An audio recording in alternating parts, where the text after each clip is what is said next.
Good morning, good afternoon, good evening. Rise up, champions! Welcome to Nuggets Neo. Hope you're doing great. Hope you're doing awesome today. It's a wonderful Friday,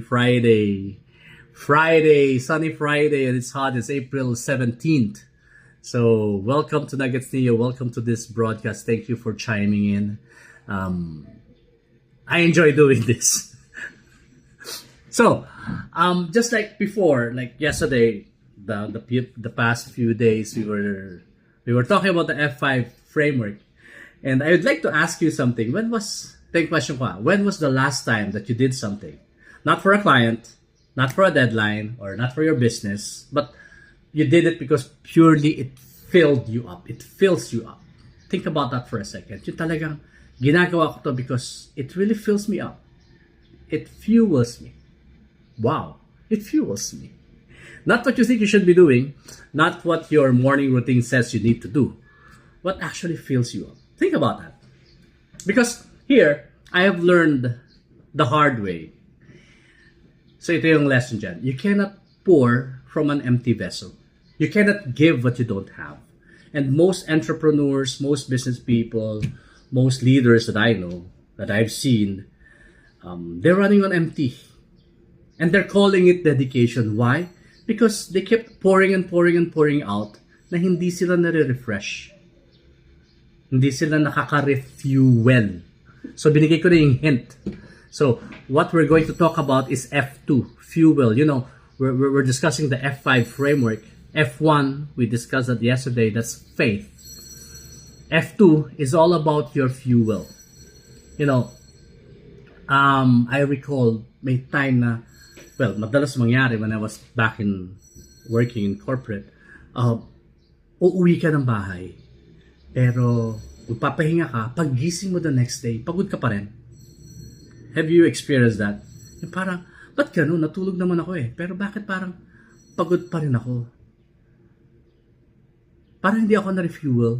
You know, I believe work, when it's done properly, would have to speak for itself. Pero meron mga times na gano'n, di ba? And I understood that the fuel that that our body needs is not really how much coffee you drink. No. That's not the fuel that we need. Yes, we need rest. Most people think F2 is only about rest, about sleep. You sleep better, you eat better, you take a break, you take vacation. But that's not our F2. That's not our F2 fuel. Our fuel, F2, is built on one truth. We shared this yesterday. We are made in the image and likeness of our Creator, our God. Therefore, it means creation is in our nature. And when we stop creating things for the people we love, that bless people, things that bless people, something inside of us starts to die quietly. Diba? Kaya minsan hindi tayo parang wala kang fulfillment, parang kulang, parang may kulang. So me, I just would like to share this since we're talking about F2 fuel. These are my 4 F2 inputs. These are the ones that I protect every single day. Apat na pillars ng F2 ko. First, prayer. Prayer. Discuss natin yan yesterday. F1, faith.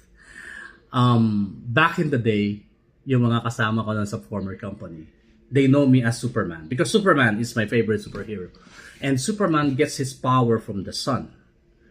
So they know me as Superman. Ako si Superman. I would sing Superman, the song.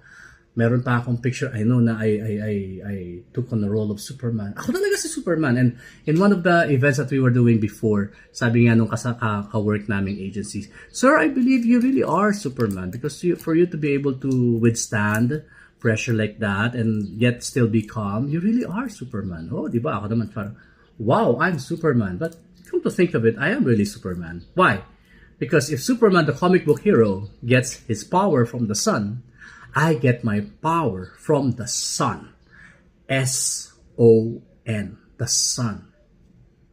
Di ba? I get my power from the sun. So that's why I'm an S-O-G. I am a son of God. No, C-O-G na lang. Mali yata yung son of God. Siya lang yun. C-O-G. I'm a child of God. And And I would have to plug in to that source every day. Prayer. So yun yung unang-una sa agenda ko. Prayer. You have to declare who you are. That's your identity. Me, that's my identity. And I will declare that He is my God. And He is my guide. So sabi ko nga, us in a family, meron kaming verse. And ngayon, yung verse this year na I wanted us to keep is Psalm 23. We declare it every day that the Lord is my shepherd. There's nothing I shall want. He makes me lie down in green pastures. He leads me beside cool waters. He refreshes my soul. He leads me towards the path of righteousness for His name's sake. Even though I walk through the valley of the shadow of death, I will fear no evil, for You are with me. Your rod and Your staff, they comfort me. You prepare a table for me in the presence of my enemies. You anoint my head with oil. My cup overflows. Surely goodness and mercy shall follow me all the days of my life, and I will dwell in the house of the Lord forever. Wow, such powerful declaration, diba? So yun yung number one ko, prayer. My second F2 fuel, F2 input is movement. I've learned this from Tony Robbins sa UPW. You know, whenever you feel down, it would just take 1 second for you to snap out of it and maging nasa peak state ka kagad. How do you do that? Motion. Your energy in motion. Emotion is energy in motion. So you have to move. So me, that's why I keep on moving. Shadow boxing, working out, jog, jump ropes, pull-ups. In one of my posts before, if you saw me, I'm doing the pull-ups, 200 pull-up, one hand, tapos nag-shift ako sa kabila, tapos no hand pull-up.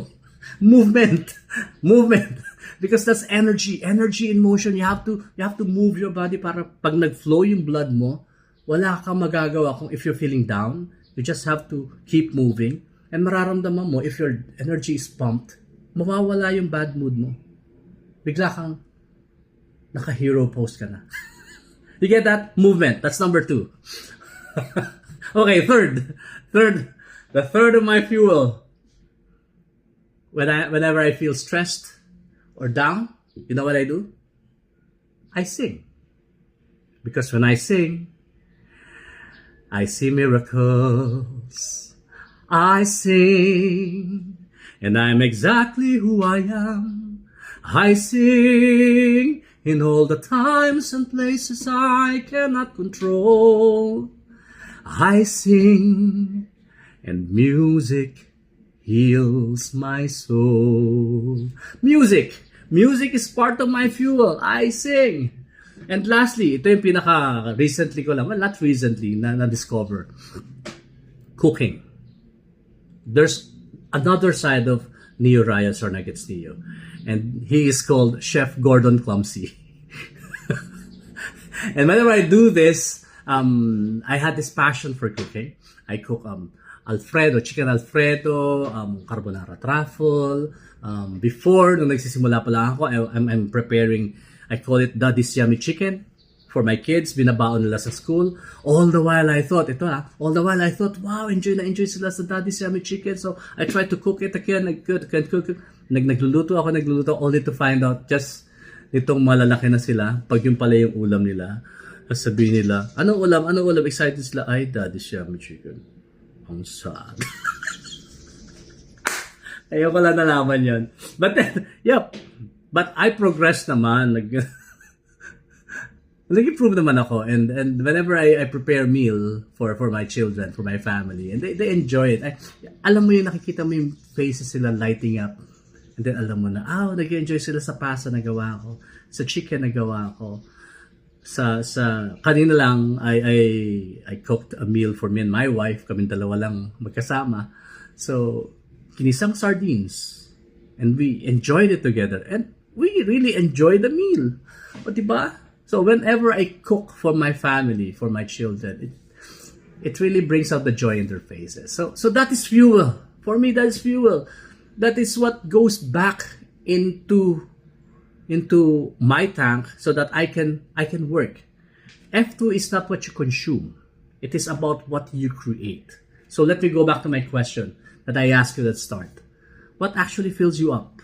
Not what you think that you should say, what generally returns something to you na pinupuno ka, that eventually you would move on, because business, our work, it keeps taking something away from us.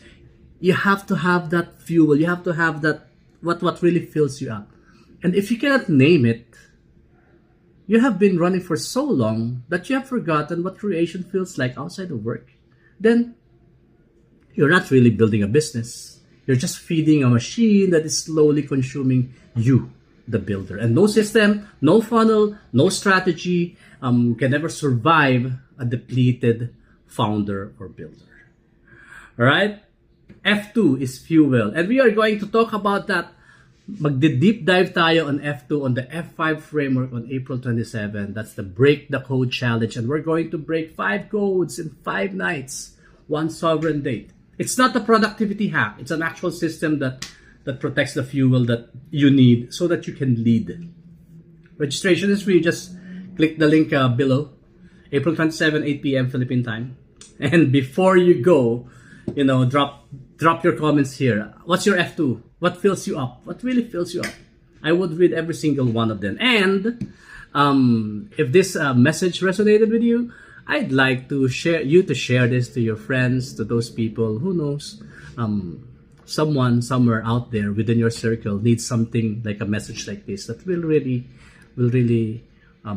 fill them up, inspire them. So I invite you to share this with your friends, and let's make this world a better place by spreading positivity and love. Nagets nyo? That's it for now. My name is Neo Rayos. This is your Nuggets Neo. Thank you for watching. God bless you. Don't forget to click the link. Rise Up Champions. Break the Code Challenge. April 27th, 8 p.m. Philippine time. God bless you. And I'm going to sing in all the times and places I cannot control. I sing. For you I sing. And music heals all. Thank you. God bless you. Bye-bye. Ciao.